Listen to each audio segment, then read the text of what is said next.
अनुभव है, बड़े चैनल का ईटीवी में काम किया, तो हमने अपने अनुभव के अनुसार हर चीज़ को परखा है, हर चीज़ की जांच करते हैं, उसके बाद ही बोलते हैं। तो वेटिंग वाला आंदोलन जब चल रहा था तो हमें हमारे पूरे वीडियो उठाकर देख लीजिएगा। हमने कहा था कि सरकार वेटिंग देने के मूड में नहीं है। हम आंदोलन का समर्थन करते हैं, लेकिन सरकार वेटिंग नहीं देगी, और उसके लिए ट्विटर माध्यम नहीं होना चाहिए। उसके लिए आपको घर से बाहर निकलकर शांतिपूर्ण तरीके से अपनी बात रखनी होगी। लेकिन वेटिंग वाले मामले में भी तब बहुत से नेता थे, बहुत से। सबसे बड़ी चीज़ क्या है कि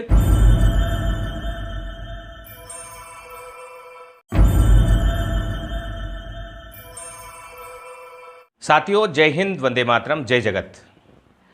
आज ये साइन रेल मंत्री का, और ये एक आशा है। आशा का मतलब ये नहीं कि हम झूठी आशा पाल लें।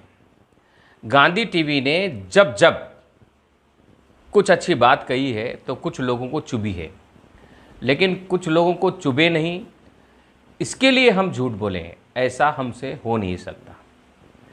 चाहे आपको अच्छे लगे या बुरी लगे, चाहे आप सब्सक्राइबर गिराएं या बढ़ाएं, चाहे आप गांधी टीवी को एक ईमानदार चैनल कहें या चोर चैनल कहें, हम सच की राह पर अडिग रहेंगे और सच ही बोलेंगे।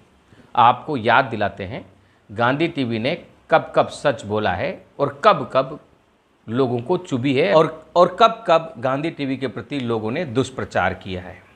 पहली बार हम जब मेडिकल फिट स्टैंड बाई वाले मामले में गए, तब हमने ये कहा कि यह अंतिम मौका होगा, आप लोग अपने अपने स्टैंडिंग कमेटी के पास दौड़िए और उनसे बोलिएगा कि आप अधिक से अधिक संख्या के पैनल बनाकर ऊपर भेजें, क्योंकि दिल्ली के जो अधिकारी हैं वे सीधे कंट्रोल में रहते हैं रेल मंत्री अश्विनी वैष्णव के और प्रधानमंत्री नरेंद्र मोदी के। लिहाजा वे उनकी चाहत को पूरा करने की कोशिश हमेशा करते हैं। लेकिन जो नीचे के अधिकारी हैं, नीचे के कर्मचारी हैं, जो जोन स्तर के, आरआरसी स्तर के जो कर्मचारी और अधिकारी हैं, अक्सर गड़बड़ी उनके बीच में ही दिखाई देती है, क्योंकि एक गैप लंबा हो जाता है और एक ऑटोनॉमी बॉडी होती है। यानी अगर आरआरसी की बात करें या जोन की बात करें, तो एक जोन दूसरे जोन पर कोई भी काम थोप नहीं सकता। अधिकार नहीं है किसी भी अधिकारी को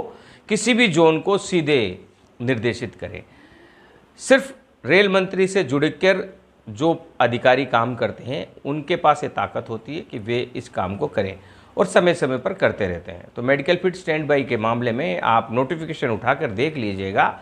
लेटेस्ट नोटिफिकेशन जो लास्ट वाला था, उसमें दिल्ली से जो सब आरआरसी के लिए सभी जोनों के लिए जो लेटर गया था, उसमें कहीं भी पैनल की संख्या नहीं बताई गई थी कि इतने का पैनल आप भेजें। खुला था, जितने का वे भेज सकते थे।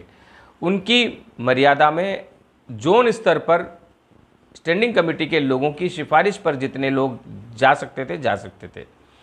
लेकिन उसको कुछ लोगों ने दुष्प्रचारित किया, सब दिल्ली भागे, और दिल्ली भागने का हमेशा नुकसान भी होता है, फ़ायदा भी होता है। समय समय के हिसाब से हमें जोन, आरआरसी और दिल्ली रेल भवन आरआरबी का टारगेट लेना चाहिए, उस हिसाब से काम करना चाहिए। सबसे बड़ी बात यही रही उस समय कि शंकर चौधरी राजस्थान के स्टैंडिंग कमेटी के लोगों के साथ, दिया कुमारी और अन्य लोगों के साथ वहाँ वे काम करने में सफल हुए, और उन्होंने अधिक से अधिक मेडिकल फिट स्टैंड बाई को नियुक्ति दिलवा दी। बाकी सब दिल्ली के चक्कर काटते रहे, क्योंकि दिल्ली अपने हाथ पहले ही कटा चुकी थी। दिल्ली के अधिकारियों ने सारा आदेश नीचे भेज दिया था, तो नीचे से ही सब कुछ होना था। लेकिन लोग बाग दिल्ली के चक्कर लगाते रहे, लगवाते रहे कुछ लोग, उस वहाँ पोह में बहुत से बच्चे रह गए। उनकी लड़ाई गांधी टीवी अभी भी लड़ रहा है, और अब हम Gandhi TV medical fit stand by में बचे हुए बच्चों की भी अंतिम लड़ाई लड़ने के लिए तैयार है। बस इतना सा उनको करना चाहिए कि अब गलतफहमी का शिकार ना हो, अब वे हम पर विश्वास करें। तो वहाँ पर भी कुछ लोगों ने जो बच्चों को अपने तक केंद्रित करके रखना चाहते थे, जो शायद बच्चों से कोई स्वार्थ पूर्ति कर रहे होंगे, उन्होंने अपने इर्द गिर्द ही पूरे हिंदुस्तान के अभ्यर्थियों को बनाए रखा और गांधी टीवी को चोर साबित किए रखा। लेकिन आज गांधी टीवी ने उस समय जो कहा था 1-1.5 साल पहले, आज शायद सच साबित हो रहा है। तो मेडिकल फिट स्टैंड बाई के बच्चे भी हमें फ़ोन कर रहे हैं। आज का एपिसोड 109 बैच के विशेष कवरेज को लेकर है। उसके बाद हमारी बात हुई एनआर डिवीज़न के बच्चों के लिए। तो एनआर डिवीज़न के बच्चों के लिए एक लोड जैसे ही हुआ तो सबसे बड़ी बात तो क्या, दलाल बहुत सक्रिय है। ट्रांसफ़र का खेल तगड़ा शुरू हो जाता है। उनके पास जो एम्प्लॉय सेलेक्ट होते हैं उनके नंबर पहुंच जाते हैं और रेलवे के अंदर काम करने वाले दलाल सक्रिय हो जाते हैं और वे अपनी दलाली करते हुए नज़र आते हैं। और रेल विभाग अक्सर ऐसे कर्मचारी अधिकारियों को और ऐसे नेताओं को गिरफ्तार भी करती रही है, लेकिन फिर भी ये ठगी का खेल निरंतर जारी रहता है। और ऐसे ठगों ने गांधी टीवी को झूठा चैनल साबित करने में कोई कसर नहीं रखी। लेकिन फिर भी गांधी टीवी एनआर डिवीज़न में जो डिवीज़न अलॉटमेंट हुए थे बच्चे, उनके बीच में काम करता रहा। और मैं हमेशा कहता रहा कि बचे हुए बच्चों का नहीं होगा, बड़ी मुश्किल है। आप लोग प्लानिंग से काम करो, लेकिन अलग अलग लोग अलग अलग प्लान से काम करते रहे, पैसा उगाते रहे बच्चों से। अब वो बच्चे जिनके नहीं हुए वे ठगे से महसूस कर रहे हैं, लेकिन उनकी लड़ाई गांधी टीवी अभी भी लड़ रहा है बिना किसी 1 रुपये लिए। मैं कहता चलूँ, मेडिकल फिट स्टैंड बाई वाले मामले में भी किसी से 1 रुपया हमने चंदा नहीं लिया और एनआर डिवीज़न वाले मामले में भी किसी से 1 रुपया चंदा नहीं लिया। उसके बाद हमारी एंट्री होती है मुंबई में, मुंबई नॉर्मल वाले बच्चों के लिए। तो वहाँ हम पहुँचते हैं, वहाँ पर नॉर्मल वाले बच्चों के लिए पटना मॉडल लागू किया जाता है। लेकिन बच्चों ने पटना मॉडल लागू होने के बाद कहा कि ये तो गलत हो गया, तब तक देर हो चुकी थी। तो लिहाजा हम कोर्ट जाते हैं। कोर्ट में अधिवक्ता यासीन को किया जाता है, उनको भारी भरकम पैसा भी ट्रांसफ़र किया जाता है। वे लगातार प्रयास कर रहे हैं। अभी 19 तारीख की डेट उसमें अगली है सुनवाई की, लेकिन सुनवाई में नहीं आ पा रही है। वो क्यों नहीं आ पा रही है और क्या कारण है, क्या कमी है, इन सब को देखते हुए गांधी टीवी ने अपना एक अलग से वकील किया और उस वकील को उस केस में लगा दिया है। स्टडी सारी चल रही है और अब गांधी टीवी लगातार उस पर पैनी नज़र रखे हुए अब गांधी टीवी स्वयं कुछ बच्चों के साथ में लेकर नए वकील के साथ इस केस को आगे बढ़ा रहे हैं। लेकिन जब केस एक दर्ज हो जाता है तो उसी केस में नए वकील को शामिल होना पड़ता है। तो लिहाजा यासीन भाई के साथ, अधिवक्ता यासीन के साथ एक और वकील अब हमने कर लिया है। तो दो अधिवक्ता होंगे तो गलतफहमी का शिकार नहीं होंगे और उस नए अधिवक्ता का पूरा पैसा गांधी टीवी वहन कर रहा है। पिछले वाले का पैसा अभ्यर्थियों ने अपने जेब से उगा के दिया, लेकिन वहाँ दलालों को मौका मिला हमें बदनाम करने के लिए।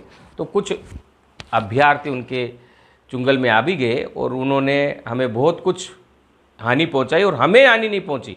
हमारा जो मिशन था उसको धक्का लगा और बहुत बड़ा नुकसान हुआ। और गांधी टीवी जो वेटिंग वाले बच्चों के लिए करना चाहते था वो नहीं कर पाए, क्योंकि एकदम एक ऐसा दुष्प्रचार हुआ कि बच्चों ने विश्वास कर लिया और एकदम से विश्वास हो जाता है तो बहुत सारे लोग चिल्लाने लगता है। एक सबसे बड़ी बात क्या होती है कि मैंने देखा अभ्यर्थियों के बीच में कोई भी चीज़ कह देगा तो उसको फिर आगे धीरे धीरे नेगेटिव होगी तो उसको कोई परखेगा नहीं, पूछेगा नहीं, सीधा फॉरवर्ड करते रहेंगे और उससे वो आंदोलन कुचल दिया जाता है। क्योंकि जब भी कोई आंदोलन खड़ा होता है तो कुछ नेता पनपते हैं जो उस आंदोलन को कुचलकर अपनी नेतागिरी की रोटी सेकने की कोशिश करते हैं। तो ये लोग यथार्थ में जो सफल होने की कवायद होती है उसको कुचल कर रख देते हैं। वेटिंग वाले मामले में भी यही हुआ। वेटिंग वाले मामले में जैसे ही वेटिंग की शुरुआत की गई तो हमने हमारे सोर्स से, गांधी टीवी एक चैनल है, समाचार माध्यम है और समाचार का हमारा लंबा अनुभव है। तहलका जैसे माध्यमों में हमने काम किया है तो लंबा अनुभव है। बड़े मीडिया हाउसेस के साथ, सुदर्शन जैसे मीडिया नेटवर्क के साथ हमने काम किया तो बड़ा अनुभव है। बड़े चैनल का ईटीवी में काम किया तो हमने अपने अनुभव के अनुसार हर चीज़ को परखा है, हर चीज़ की जांच करते हैं, उसके बाद ही बोलते हैं। तो वेटिंग वाला आंदोलन जब चल रहा था तो हमें हमारे पूरे वीडियो उठाकर देख लीजिएगा। हमने कहा था कि सरकार वेटिंग देने के मूड में नहीं है। हम आंदोलन का समर्थन करते हैं लेकिन सरकार वेटिंग नहीं देगी और उसके लिए ट्विटर माध्यम नहीं होना चाहिए। उसके लिए आपको घर से बाहर निकलकर शांतिपूर्ण तरीके से अपनी बात रखनी होगी। लेकिन वेटिंग वाले मामले में भी तब बहुत से नेता थे सबसे बड़ी चीज़ क्या है कि बहुत सारे यूट्यूबर किसी न किसी कोचिंग से जुड़े हुए रहते हैं, तो उनको अपनी कोचिंग का एजेंडा चलाना होता है। तो वो अगर सच बोल देंगे तो उनके सब्सक्राइबर घट जाएंगे, और सब्सक्राइबर मतलब उनके स्टूडेंट घट जाएंगे, स्टूडेंट मतलब उनको फीस देने वाले लोगों की संख्या घट जाएगी, और उनको फीस देने वाले लोगों की संख्या घटने का मतलब उनको नुकसान होगा, आर्थिक नुकसान होगा। गांधी टीवी किसी कोचिंग से जुड़ा हुआ नहीं है। गांधी टीवी का हमारा अपना कोई कोचिंग नहीं है, कोचिंग जगत से। स्पेशल एपिसोड की यह तीसरी श्रृंखला थोड़ी लंबी हो गई है, लिहाजा बाकी का हिस्सा अगले एपिसोड के रूप में आपको कल पेश किया जाएगा। 109 बेच पर स्पेशल फोकस कल का एपिसोड होगा, जो इसका बाकी का हिस्सा होगा। कष्ट के लिए खेद है, बने रहें गांधी टीवी के साथ। बेरोजगारों का, बेरोजगारों के लिए, बेरोजगारों के द्वारा यह चैनल धीरे धीरे बनता जा रहा है। देश के लिए बेरोजगार मुक्त वातावरण बनाना बहुत ज़रूरी है।